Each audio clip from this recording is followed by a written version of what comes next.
때는 2005년 7월 4일 오전 8시가 갓 지난 시각 119와 112로 다급한 신고가 잇따라 접수가 됩니다.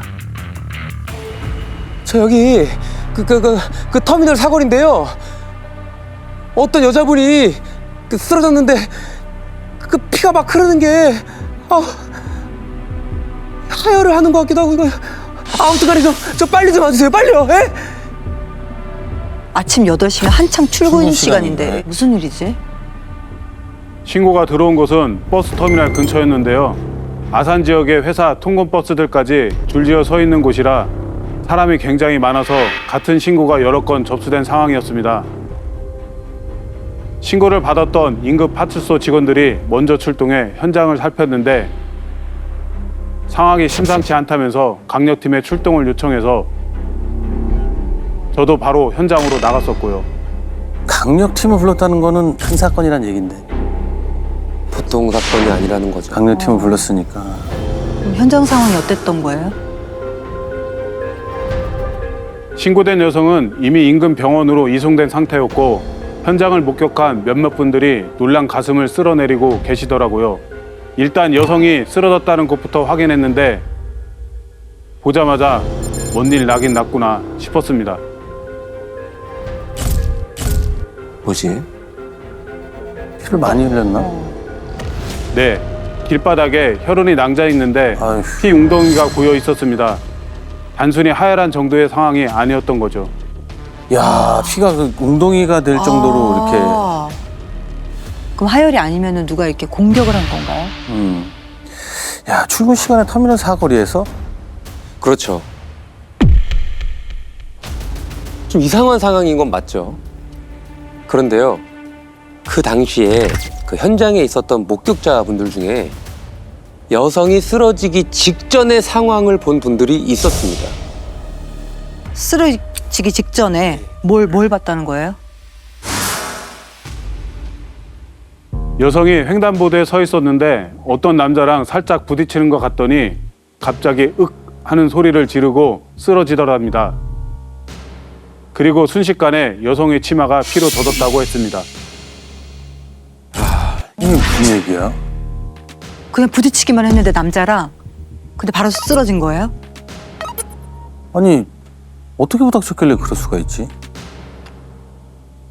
근데 그 바쁜 출근 시간에 그걸 본 분이 계셨네요.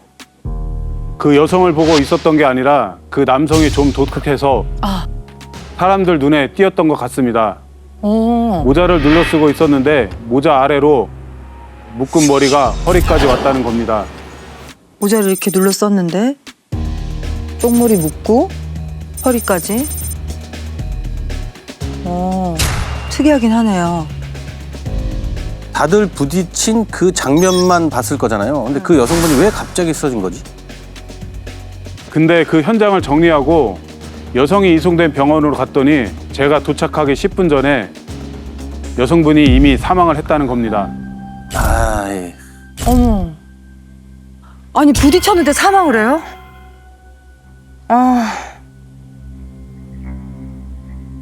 야, 사인이 뭐였는데요? 자창에 의한 과다출혈이었습니다. 야, 이게 뭐지? 아니, 칼에 찔렸다는 거란 지금 말씀이신데 이건 대체 언제? 그 남성과 부딪히기만 했는데 어떻게, 이거 너무 황당한데? 어디를 찔린 거예요? 복부 오른쪽 아랫부분에 자창이 하나 있다고 했습니다.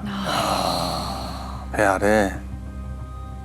딱 한 군데요. 그럼 배에 칼을 찔려서 하혈한 것처럼 보였겠네요. 피가 밑으로 쏟아졌으니까. 치마를 입어서. 치마 밑으로. 어떻게 이렇게 이런 일이 될 수가 있지? 그런데 말이죠. 그 자창의 깊이를 확인해 보고자 엑스레이를 찍었던 의사 선생님이 아주 깜짝 놀랍니다. 여성의 몸 안에서 생각지도 못한 게 발견됩니다. 응? 뭐가요? 자창이 있던 복부 네. 안쪽으로 길이 15cm의 칼날이 들어있던 겁니다. 심지어 그 칼이 관상동맥을 한 번에 관통한 상태였고요. 배 안에 칼날이 이만큼 들어가 있었어요. 그럼 손잡이가 빠진 거잖아. 그죠? 그 동맥을 한 번에 찌르고. 한 번에 다 뚫고 칼날은 그대로 들어있고. 야, 근데 이거 정말 심각한 사건일 수 있어요. 왜냐면 근육이 많은 경우에 손잡이 빠지는 사건들은 있었잖아요. 우리 영역에서. 네. 근데 복부는 그 정도가 아닙니다. 칼날을 잡을 수 있는 근육들이 많지 않기 때문에 만약에 뼈에 부딪히거나 걸려서 칼날이 좀 부러지는 경우는 있어요. 근데 손잡이가 빠지는 경우는 거의 없습니다. 맞습니다. 당시 의료진도 이런 경우는 처음 본다며 전문 칼잡이가 한 짓이 아닐까 조심스럽게 얘기를 했습니다. 전문 킬러야 그러면? 야, 이거는 뭐 영화에서나 나올 법한 얘기인데. 그렇죠. 야, 아무리 전문 칼잡이여도 그 짧은 찰나에 아무도 모르게 사람을 찌르고 손잡이까지 분리해서 어머. 그리고 사라졌다고? 이게 가능한 일이야? 근데 전문 칼잡이의 성이라고 한다면 칼이 잘 빠지도록 미리 작업을 해놨을 가능성이 높아요. 왜냐하면 보이지 않잖아요. 칼날을 빼서 피가 흐르는 칼을 들고 가거나 아니면 거의 버려야 되는데 증거를 남기기 싫다면 손잡이만 가지고 가도 누가 아무도 알 수 없는 이런 범죄가 되기 때문에 피해자는 무작위로 설정된 게 아니고 이 피해자가 타겟이었다 이렇게 볼 수도 있겠죠. 완전 계획범인 거잖아요, 이거. 아, 그렇죠. 그럼 혹시 그 부딪힌 그 남자가 어디로 갔는지 본 목격자가 있어요? 있었습니다. 그 남자는 여성이랑 부딪힌 후에 횡단보도를 건넜다고 했습니다. 여자가 자기랑 부딪혔는데 그걸 쓰러졌는데 보고 그냥 건넜다. 그것도 이상하네. 근데 지금 상황에서는 이 남자가 가장 이상하죠. 유력하긴 한데 형사님은요, 긴 말총머리란 이 특이한 남성을 찾아 나서기 시작합니다. 근데 부딪힌 사람이 머리가 길다고 했잖아요. 여자 아니에요? 여자일 수도 있지 않아요? 남성이 분명하다고 했습니다. 키 180cm에 가까운 큰 키에 좀 마른 체격이긴 했지만 확실히 체형이 남성이라고 했습니다. 딱 달라붙은 아주 타이트한 청바지에 검은 줄무늬 티셔츠, 어두운 색 모자를 쓰고 있긴 했지만 얼굴이 까무잡잡한 편이었다고도 했고요. 그 인상 차이가 굉장히 구체적이잖아요. 흔치 않은 스타일이고. 그럼 그 이후에도 이 사람을 본 그 목격자들이 있을 것 같은데. 그런데요, 예상치 못하게 이 수사가 미국에 빠집니다.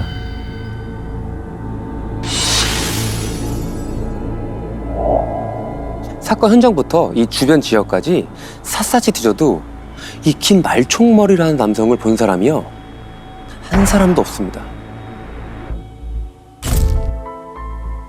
특이해서 지나가면 누구라도 알아봤을 텐데. 출근한 사람들도 다 봤는데 희한하네. CCTV도 거의 없을 시기잖아요. 그렇죠.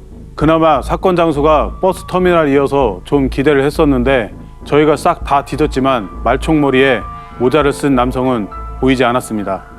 CCTV도 없는 도주로까지 다 알아봤던 건가? 그러면은? 귀신같이 사라졌네. 그래도 희망은 하나 있습니다. 목격자들의 진술을 토대로 몽타주를 만들어서 공개 수배를 합니다.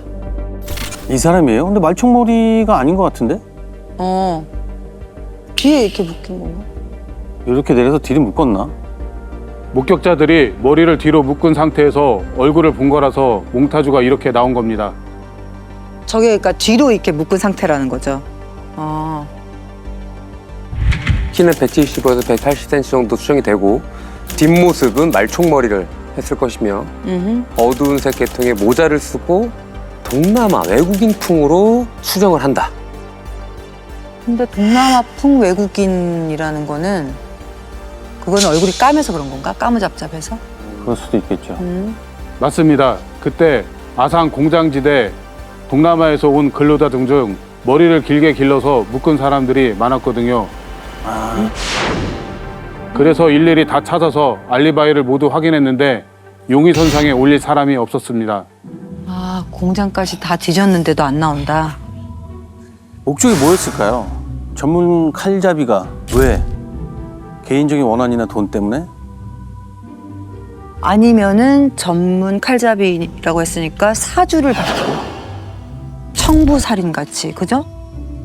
우리 김 형사님은요, 우선 이 피해자의 신원을 파악해서요, 원한, 금전, 치정 관계까지 모두 탐문해 보기로 합니다. 그런데 예상치 못하게도 이 피해자는요, 너무 평범한 20대 후반의 여성이었다고 합니다. 이거 이렇게 되면 어려운데. 너무 젊다. 그러니까 아무것도 없는 그냥 평범한 그것도 20대 후반의 젊은 여성. 아, 세상. 어떤 분이었는데요? 직장 때문에 부모님과 떨어져 5년째 아산에서 살던 중이었습니다. 직장 동료들이나 주변 지인들도 피해 여성이 누구에게 원망을 살 만한 사람은 아니라고 했는데요. 딱 한 가지 이상한 점이 있긴 했습니다. 이상한 게 있었어요? 그게 뭐예요? 피해자가 살고 있던 집에 갔는데요. 피해 여성 외에 20대 여성 2명이 같이 살고 있었거든요. 근데 집에 들어가니까 뭔가 이상한 겁니다. 자취를 하고 있었던 모양인데. 근데 집에 들어갔는데 왜 이상해요? 집에 가구가 하나도 없는 겁니다. 화장대 없이 로션 하나로 셋이서 같이 쓰고 있었습니다. 아니면 혹시 이사 온 지 얼마 안 돼서 아직 집이 정리가 안 된 상태인가? 그랬다면 정말 다행이었을 것 같습니다. 알고 보니까요, 이 여성 세 분이 종교랑 엮여서 같이 살고 있었던 거였다고 합니다. 그러니까 한마디로 사이비 종교였습니다. 짜증나, 진짜. 아유, 씨, 진짜. 그 교리 중에 개인이 돈이 될 만한 걸 가지고 있으면 안 된다는 교리 때문에 집안이 텅텅 비어 있었던 거죠. 그 돈 지들이 다 가져가려고. 의심이 여기도 확 쏠리는데 그러니까 이 종교 단체에서 무슨 일이 있었던 것 같은데요? 그런 거 아닐까요? 저도 그럴 가능성을 보고 같이 살고 있던 룸메이트들부터 그 종교단체 내에서 가깝게 지냈다는 사람들까지 모두 만나 조사를 해봤는데 혐의점이 있는 사람이 없었습니다. 무엇보다도 말총머리를 할 만큼 머리카락이 긴 남성도 없었습니다. 야, 그럼 종교 때문도 아니었다? 그럼 대체 뭐 때문에 살해를 당했다는 거예요? 그것도 아니면? 일단은 여러 가능성을 열어놓고 비슷한 수법으로 범죄를 저질렀던 전과자 그리고 상해 살인 전과가 있는 사람들도 모두 조사해 봤는데 사건과 관련된 사람은 없었습니다. 야, 이거 참. 의심할 만한 사람이 그렇게 없다고요? 아산에 있는 사람이 아닌가? 어떻게 이럴 수가 있지? 그러니까 지금 용의자가 아예 없는 상황이잖아요. 네. 상황이 이쯤 되니까 김 형사님은 사건 초반부터 버리지 못했던 한 가지를 싹둑 잘라버려야겠다라는 생각을 합니다. 초반부터 가지고 있었던 거요? 그게 뭐죠? CCTV에도 안 잡히고 범행 이후 목격자도 나타나지 않는 걸로 봐서 어쩌면 범인이 머리를 잘랐거나 가발을 썼을 수도 있다는 생각이 들었습니다. 그래서 목격된 제보 내용에서 헤어스타일은 일단 배제했습니다. 그렇지. 예. 머리를 바꿨을 수도 있지. 그렇죠. 가발까지 써서 변장을 한 거면은 진짜 소름이다. 그죠? 완벽하게 준비를 한 거잖아요. 그렇죠. 아니면은 그 머리가 자기 실제 머리였지만 바로 잘랐을 수도 있다. 근데 이 남자는 어디서 찾아? 그래서 우리 김 형사님은요, 이 수사를 다시 원점으로 돌립니다. 그리고 이 사건은요, 반드시 동기가 있을 것으로 보고 피해자 주변을 다시 한번 낱낱이 뜯어봅니다. 그래서 뭐부터 다시 수사하신 거예요? 우선 피해자의 통화 기록을 1년치 뽑았고요. 한동안 연락이 끊겼던 사람들 중에 범행 최근에 다시 전화 통화량이 부쩍 늘었던 사람이 없는지 추리니까 한 10명 정도 나오더라고요. 그래서 그 10명의 1년치 통화 기록을 모두 뽑아 의심할 정황이 있는지 찾아보기로 했습니다. 야, 10명의 또 1년치를. 근데 왜 한동안 그 연락이 끊겼다가 다시 연락한 사람들을 추리신 걸까요? 이거는요, 그 한동안 이제 연락을 끊었다가 네. 범행이 일어날 당시에 다시 연락을 시작을 했다면 그 둘 사이의 그 기간 중에 어떤 특별한 사정이 있을 것이다라는 것을 추정하는 거죠. 이거 정말 형사들이 하는 현장에서의 프로파일링입니다. 거기까지 계산하는 거구나. 그래서 뭔가를 찾으신 거예요? 아까 제가 아차차 이거 큰일인데 이거 했던 거 기억나시죠? 아, 지금이구나. 그 아차차 그때부터 정말 믿기 힘든 일이 벌어집니다. 어? 저는 요거를 보고요. 영화도 이러면 사람들이 안 볼 정도입니다. 진짜? 도대체 무슨 일이 있었길래? 그날이 제 형사 생활 중에 가장 기억에 남는 날인데요. 그때 피해자랑 또 관련된 10명의 1년치 통화 기록을 모두 뽑으니까 제 책상 앞을 완전히 가릴 정도로 서류가 산더미처럼 쌓여 있었거든요. 근데 그때 동료 형사가 주는 커피를 받다가 제가 잘못 건드리는 바람에 서류 더미가 와르르 무너진 겁니다. 아, 이거. 그러면 다 뒤섞였을 거 아니야. 그죠? 그 많은 서류가. 야, 근데 앞질러 가는 걸 수도 있지만 보통 그래서 딱 집었는데 그 한 장에 뭔가. 설마. 아 영화도 이러면 안 본다 그랬잖아요. 제가. 그때 그냥 서류가 무너졌을 때 하늘이 노랗더라고요. 그거를 다 그럼. 일일이 사람별로 다 맞춰야 되고 하다 보니까 아, 그 순간 큰일 났다. 이걸 언제 다시 다 정리하냐 하면서 그치. 쏟아진 서류들을 한 장 한 장 줍고 있었는데 그때 제 눈에 통화 내용 하나가 딱 보이더라고요. 야, 진짜. 이게 너무 뻔한 스토리인데 그런 일이 있었단 말이에요. 와, 진짜로요? 근데 그게 그러니까 정말 그런 일이 있을 수도 있는 거지. 영화에서 나오면 에휴 뭐 저래. 맞아요. 개연성 떨어진다 그러잖아요. 그럼요. 근데 이거 실화인 거예요. 와, 그게 뭐였어요? 사건이 있기 열흘 전쯤인 6월 23일 누군가가 어떤 번호로 전화를 건 기록이었는데요. 지역 번호가 아산이 아니라 052로 시작하는 울산 번호이더라고요. 왠지 확인해보고 싶은 마음에 해당 번호를 조회해보니까 울산에 있는 한 가발 가게 전화번호인 겁니다. 이야. 가발 가게. 이게 말이 됩니까? 그러니까 범인이 가발을 썼을 수도 있다고 생각하는 그 찰나에, 그 타이밍에. 그 상사님은 급히 그 가발 가게로 연락을 합니다. 6월 23일이라 보자. 장부에. 여기 있네. 이 사람 내가 기억나지? 웬 젊은 남자가 전화가 와가지고 허리까지 오는 뭐 긴 생머리를 찾더라고. 당장에 택배를 보내달라고 하길래 주소 대락했더니 뭐 울산이 아니고 청주락 하던데. 그래가 이 양반아 돈부터 붙여줘야 내가 물건을 보내지 했거든. 근데 얼마나 급했는지 전화 끊자마자 바로 입금했대. 그래서 내가 그 길로 바로 싸줬는데 왜?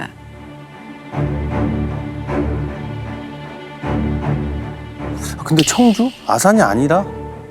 아니면 잡힐까봐 가발을 다른 곳으로 보내게 했을 수도 있는 거잖아요. 치밀하게 준비를 했네요. 모든 게 다 치밀하게 짜여진 것 같은데. 그래서 그 가발 가게에 전화한 남자가 누구였어요? 과거에 피해자와 같은 종교에서 활동하던 남성이었습니다. 야. 사건 발생 후 참고인 조사도 한 번 받았던 사람이었는데요. 조사 당시 이 남성은 종교단체를 이미 탈퇴한 상황이었고 무엇보다 사건 당일 새벽 아파트 공사 현장에 출근했던 게 확인돼 용의선상에서 완전히 배제된 인물이었습니다. 몽타주와도 생김새가 좀 다르기도 했고요. 아까 신고가 아침 8시에 됐으니까 그러면 이 남자는 뭐 아니라는 얘기예요? 알리바이가 그렇죠. 알리바이가? 근데 가발을 왜 주문했지? 이 남자가 공범이었나? 이 남자 주소는 어디였나요? 이 남자의 거주지가 청주였습니다. 집이 청주였어요? 그럼 이 남자가 가발을 받은 거네요? 그럼 이 남자는 뭐야? 알리바이도 지금 다 음. 있고 누가 진범이라는 거야? 근데 이 남자가 과연 가발만 샀을까요? 형사님은 이 남자의 카드 결제 내역을 모두 확인해 봅니다. 그런데요, 아주 결정적인 게 잡힙니다. 사건 일주일 전인 6월 27일 마트를 갔더라고요. 이날 뭘 샀는지 마트 CCTV로 확인해 보니까 칼인 겁니다. 그래서 확인해 봤더니 피해자의 몸에서 나온 칼과 일치하더라고요. 그게 그 칼이었구나 그러면은. 그럼 가발도 사고 칼도 산 거네요. 열흘 전부터 준비를 했다는 거네요. 그러니까. 그래서 혹시나 하고 이 남자의 병역 사항을 확인해 봤더니 특수부대에서 반검술 교관으로 5년간 복무했더라고요. 여기서 세기를 박네. 와. 그래서 칼로 한 번에. 그래서 피해자의 복부, 관상동맥을 정확히 공격할 수 있었던 걸로 추정됐습니다. 그런 짓 하라고 그런 기술을 가르쳐 준 게 아닐 텐데. 그래서 바로 체포를 하시러 간 거예요? 가야죠. 지금부터 이 출근길에 20대 여성을 살해한 것으로 추정되는 이 남성을 최 씨라고 부르도록 하겠습니다. 형사님들은요, 혹시 모를 상황에 대비해서요, 총까지 무장한 채로 최 씨를 잡으러 갑니다. 전문 킬러나 마찬가지지. 최 씨는 어디 있었는데요? 아파트 시축 공사 현장에서 일을 하고 있었습니다. 그래서 현장 관리자에게 최 씨를 빈 컨테이너 쪽으로 유인해달라고 부탁해놓고 컨테이너 안 밖으로 매복하고 있었습니다. 야, 네, 진짜 사람을 죽이고 그렇게 멀쩡히 출근해서 일을 한다는 게 기가 막히다. 그래서요? 최 씨가 컨테이너로 들어오는 순간 바로 문을 잠그고 제 앞에 긴급 체포했습니다. 그래서 어떻게 그 최 씨 반응은 어땠어요? 저희가 올 줄 예상도 못한 눈치였습니다. 자기인 참고인 주소도 다 받았는데 왜 찾아왔냐는 식이더라고요. 서해 와서도 자긴 피해자의 죽음이랑 관련이 없다면서 범행을 계속 부인했는데 가발과 칼을 샀던 내역을 증거로 내미니까 눈빛이 흔들리더니 자신이 한 짓이라고 인정했습니다. 완전 범죄라고 생각해서 떴던 거야. 그렇죠. 발뺌한 게 진짜 기가 막힌다. 그거를 감출 수 있을 거라고 생각한 거지. 아니 도대체 왜 그런 거예요? 피해자하고 도대체 무슨 관계, 어떤 사연이 있었던 겁니까? 최 씨 진술에 따르면 사건 발생 1년 전인 2004년 종교단체에서 운영하는 시설에 들어갔다가 피해자를 알게 되었다고 했습니다. 피해자가 자기보다 6살이나 어린데도 지위가 더 높다는 이유로 생활하는 내내 자기를 무시했다고 주장했습니다. 그러다가 갑자기 이상한 말들을 늘어놓기 시작하는 겁니다. 아, 이거 또 연기하는 거 아니야 이거? 범죄자들 하는 거 똑같이? 이상한 말 뭐라고 했어? 최 씨의 주장일 뿐인 겁니다. 네? 형사님, 그 여자가 저한테 막 그 텔레파시를 보내갖고요, 살 수가 없었어요.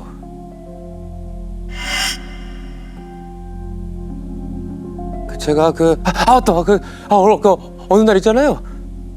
제가 갑자기 초코파이가 먹고 싶어갖고 막 초코파이 생각을 하면서 그 숙소에 갔거든요. 근데 글쎄, 냉장고에 초코파이가 떡 하나 있더라니까요. 저를 막 조종하고 텔레파시로 저를 막 실시간으로 막 알아맞혔어요, 그 여자가. 너무 아니냐? 이 생각이? 망상 환자, 그러니까 정신. 자기 생각을 깨뜨려 본다. 야, 집에 먹고 싶은 거 가서 냉장고 열어서 있으면은 다 텔레파시 보낸 거냐? 야, 이래서 살인을 저질렀다고? 와, 친 거지. 뭐.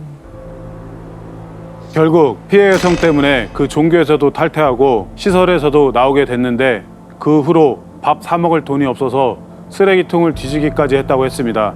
자신이 불행해진 게 다 피해자 때문이라고 생각하고 있었습니다. 그게 왜 자신이 불행이냐? 자기가 그 사이비 종교에 빠져서 그렇게 살았으니까 그런 거지. 피해자가 아침이면 회사 동료의 차를 얻어 타기 위해 터미널 사거리에 나온다는 사실도 미리 파악해두고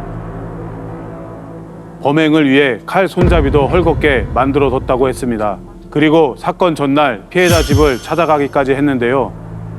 사과를 하면 용서를 해줄 생각이었는데 피해자가 사과할 일이 없다고 거절하자 다음날 계획대로 실행에 옮긴 거라고 했습니다.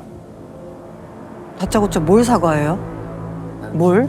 사과하면 살려줄 수 있는 기회를 본인이 뭔데 줬으며 그럼 사과를 뭐라고 해야 돼요? 내가 그때 초코파이 나눠서 미안해. 뭐 말이 안 되잖아요. 그 여자분은 왜 찾아왔는지도 몰랐을 것 같아요. 그럼. 도대체 무슨 말을 하는지도 몰랐을 것 같아요. 범인이 진술하는 내용을 보면 대부분 뭐 상당 부분 그 실제 편집 증상들을 얘기하는 부분이 있어요. 예를 들면 뭔가 나를 조종하고 텔레파시나 이런 환청과 환시 이런 게 나타났다면 그 특정 대상이나 물건 어디에 집착하고 있는 그 대상이 늘 나를 뭔가 잘못되게 위협하고 감시하고 있다라고 생각을 해서 그 사람한테 내가 사과를 받는다든지 또는 나한테 왜 그렇게 자꾸 괴롭히냐라고 항의를 한다든지 이런 경우들이 나타나기는 합니다. 물론 그것 자체가 범행의 동기가 될 수는 없겠지만 아니 근데 망상 장애가 있는 사람이 울산에 있는 가발 가게에 전화해서 주문을 하고 심지어 칼 손잡이를 헐겁게 만들었잖아요.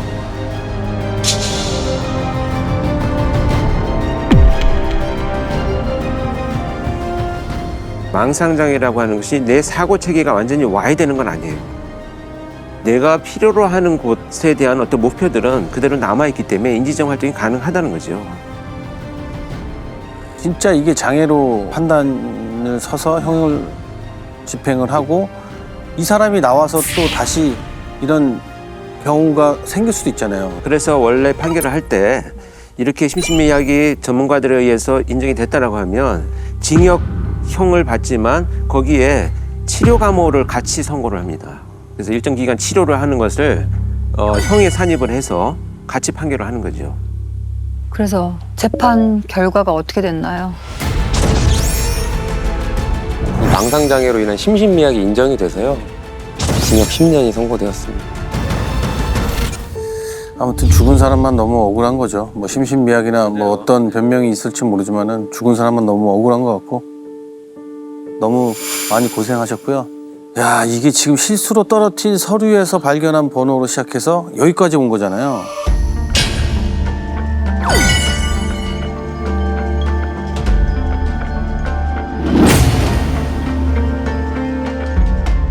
그 기운으로 현장에서 오래오래 범인을 잡아줬으면 좋겠습니다. 즐겨봐 이 채널.